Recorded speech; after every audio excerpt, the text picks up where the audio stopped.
చిన్నప్పుడు ఆలు చిప్స్ కావాలంటే దగ్గరలో ఉన్న హాట్ చిప్ సెంటర్‌కి వెళ్ళేసి ఆలు చిప్స్ కొనుక్కునే వాళ్ళము.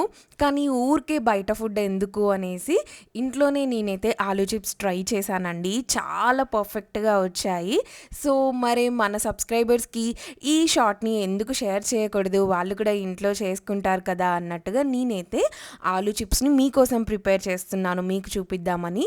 మనకి కావాల్సిన ఆలూస్‌ని మనమైతే తీసేసుకోవచ్చు. నేనిక్కడ హాఫ్ కేజీ వరకు తీసుకున్నానండి.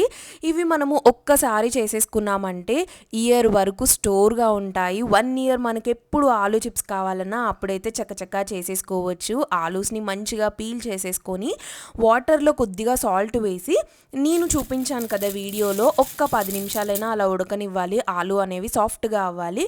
ఇలా ఒక ప్లాస్టిక్ కవర్ మీద మనమైతే మంచిగా ఆలూస్‌ని ఎండబెట్టుకొని ఎండకొక 2 డేస్ అయినా పర్ఫెక్ట్‌గా ఎండనిచ్చామంటే యమ్మీ యమ్మీ ఆలు చిప్స్ అయితే రెడీ అయిపోతాయండి. సో, ఇక్కడ నేనైతే వేడి వేడి నూనెలో మంచిగా ఆలు చిప్స్‌నైతే వేసేసుకొని ఫ్రై చేసేసుకోవడమే అండి. చూస్తున్నారు కదా! ఎంత యమ్మీగా ఉన్నాయో. నా చిన్నప్పటి డేస్ గుర్తొస్తున్నాయి నాకు ఈ ఆలు చిప్స్ చూస్తుంటే.